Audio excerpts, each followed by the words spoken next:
أعوذ بالله من الشيطان الرجيم پناہ مانگتی ہوں میں اللہ کی شیطان مردود سے۔ بسم اللہ الرحمن الرحیم۔ شروع اللہ کا نام لے کر جو بڑا مہربان نہایت رحم والا ہے۔ الذين ينقضون عهد الله من بعد ميثاقه ويقطعون ما أمر الله به أن يوصل ويفسدون في الأرض أولئك هم الخاسرون۔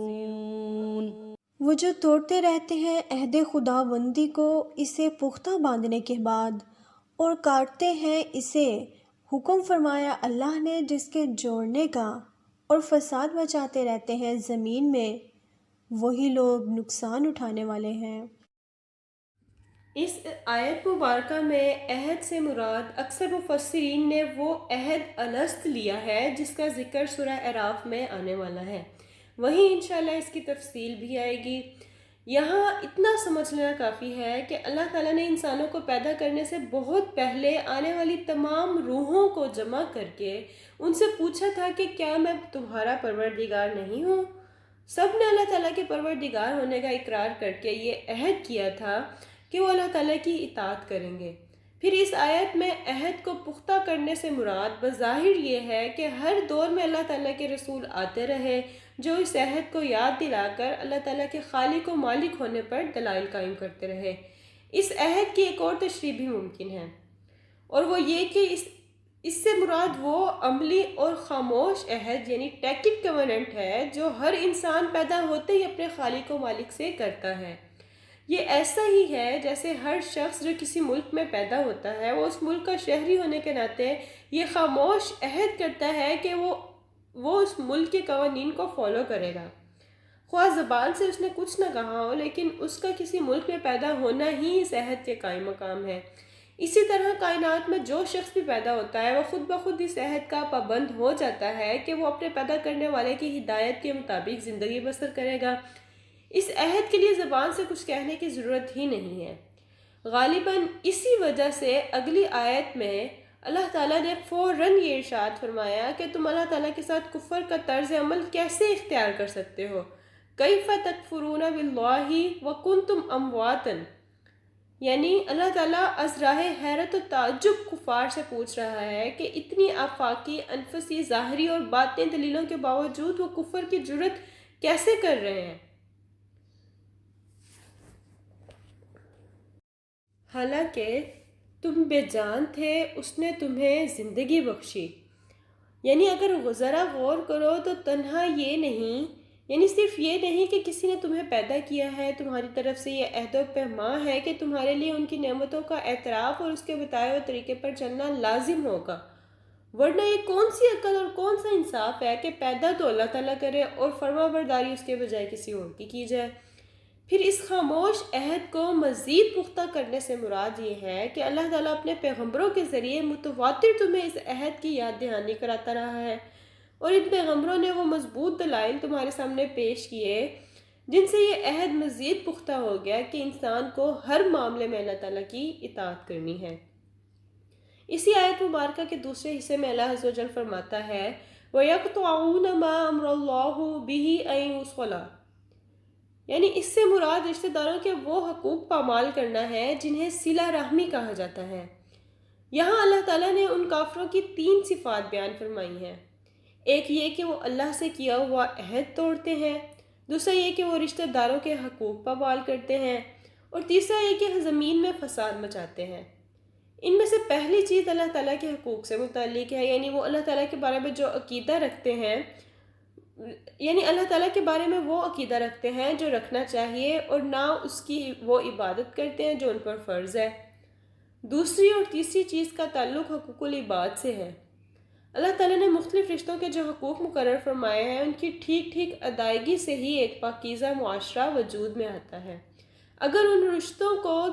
کاٹ کر باپ بیٹے، بھائی بھائی، شوہر اور بیوی ایک دوسرے کے حقوق پامال کرنا شروع کر دیں تو خاندانی نظام تباہ ہو کر رہ جاتا ہے، جس پر ایک صحت مند تمدن کی بنیاد قائم ہوتی ہے، جس کا لازمی نتیجہ زمین میں فساد کی صورت میں نکلتا ہے۔ كيف تكفرون بالله وكنتم أمواتا فأحياكم ثم يميتكم ثم يحييكم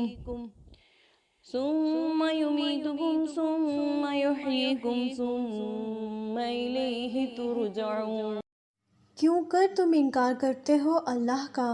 حالانکہ تم مردہ تھے، اس نے تمہیں زندہ کیا، پھر تمہیں مارے گا، پھر تمہیں زندہ کرے گا، پھر اسی کی طرف تم پلٹائے جاؤ گے۔ اس آیت مبارکہ میں 2 موت اور 2 زندگیوں کا ذکر ہوا ہے، یعنی 2 lives and 2 deaths۔ جب اللہ نے روحوں کو پیدا فرمایا، جیسے کہ ہم نے پچھلی آیت میں پڑھا کہ اللہ نے روحوں سے وعدہ لیا، پھر ابھی انہیں جسم عطا نہیں کیا تھا، وہ صرف روحوں کی شکل میں ہی تھے، تو اللہ تعالیٰ نے ان کو گہری نیند سلا دیا۔ تو یہ وہ ہے جو اللہ تعالیٰ فرما رہا ہے وَكُنْتُمْ أَمْوَاتًا، اور تم مردہ تھے، تو یہ ہو گئی پہلی موت۔ پھر اس دنیا میں ہمیں ماں باپ کے ذریعے بھیجا، تو یہ ہو گئی پہلی زندگی، یعنی فَأَحْيَاكُمْ، اس نے تمہیں زندہ کیا۔ پھر مقررہ وقت تک زندگی جینے کے بعد دوبارہ موت ہوگی، ثُمَّ يُمِيتُكُمْ، پھر وہ تمہیں مارے گا، اس کے بعد قیامت والے دن پھر اٹھایا جائے گا، یعنی ثُمَّ يُحْيِيكُمْ، پھر تمہیں زندہ کرے گا۔ تو یہ ہو گئی دوسری زندگی جس کا ذکر اس آیت میں ہوا ہے۔ اس کے بعد ثُمَّ إِلَيْهِ تُرْجَعُونَ، پھر اسی کی طرف تم پلٹائے جاؤ گے، یعنی پھر اس کے بعد کی زندگی ہر ذی روح کی ابدی زندگی ہوگی۔ اس کے بعد موت کو ایک مینڈھے نامی جانور کی صورت میں لا کر ذبح کر دیا جائے گا اور بتا دیا جائے گا کہ بس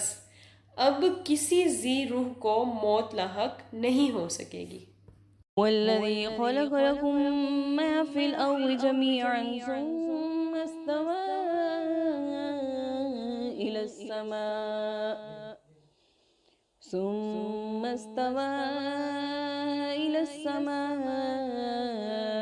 فسواهن 7 سماوات وهو بكل شيء عليم۔ وہی تو ہے جس نے پیدا کیا تمہارے لیے جو کچھ زمین میں ہے سب کا سب، پھر توجہ فرمائی اوپر کی طرف تو ٹھیک ٹھیک بنا دیا انہیں 7 آسمان، اور وہ سب کچھ خوب جانتا ہے۔ سامعین گرامی، اگلے رکوع میں انسان کی پیدائش اور اس کو جو اللہ تعالیٰ نے ایک عہدہ، ایک پوزیشن، ایک منصب عطا کیا تھا، یعنی کہ اللہ تعالیٰ کا خلیفہ ہونے کا جو منصب عطا کیا تھا، اس کا ذکر آ رہا ہے۔ اس لیے اس سے پہلے اس کے شرف اور اس کی عظمت کا بیان فرما دیا اللہ تعالیٰ نے کہ زمین اور اس کے پاس موجود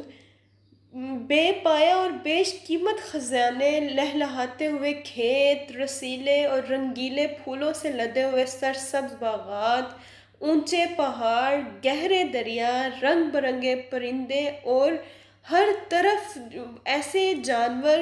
جن سے وہ فائدہ اٹھا سکتا ہے، یہ سب کچھ اس کی خدمت گزاری کے لیے پیدا کیے گئے ہیں۔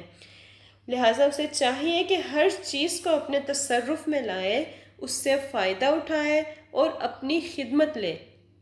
اور اس کے علاوہ انسان کو اس طرف توجہ دلائی جا رہی ہے کہ وہ کائنات کی جتنی چیزوں سے فائدہ اٹھاتا ہے سب اللہ تعالیٰ کی عطا فرمائی ہوئی ہیں، ان میں سے ہر چیز اس کی توحید کی گواہی دے رہی ہے، اس کے باوجود بھی اس سے کفر کا رویہ اختیار کرنا کس قدر سخت قسم کی ناشکری ہے۔ آیت کے اس حصے نے انسان کو اس کے بلند مقام سے آگاہ کیا ہے اور اس خود فراموش کو جھنجھوڑا ہے تاکہ وہ اپنے چہرے سے ذلت اور رسوائی کی گرد صاف کر سکے اور خود کو منوا سکے کہ وہ اصل میں تھا کیا اور اب بن کیا چکا ہے۔ پھر فرمایا کہ 7 آسمان بنائے اور اس طرح ٹھیک ٹھیک بنائے کہ ان میں کوئی کمی اور کوئی کجی باقی ہی نہیں رہنے دی۔ ان آیات سے علم تخلیق کائنات یعنی کوسمولوجی کی تفصیلات اور جزیات کا بیان مقصود نہیں ہے، بلکہ غرض صرف یہ ہے کہ انسان کائنات سماوی ارضی یعنی آسمان اور زمین میں غور کرے کہ اس کو پیدا کرنے والے کی قدرت کا اعتراف کرے اور رب قدیر نے اس کی بقا اور آسائش کے لیے جتنے مکمل انتظامات کیے ہیں ان سے جائز فائدہ اٹھائے اور اس کی تمام قسم کی نعمتوں کا شکر ادا کرے۔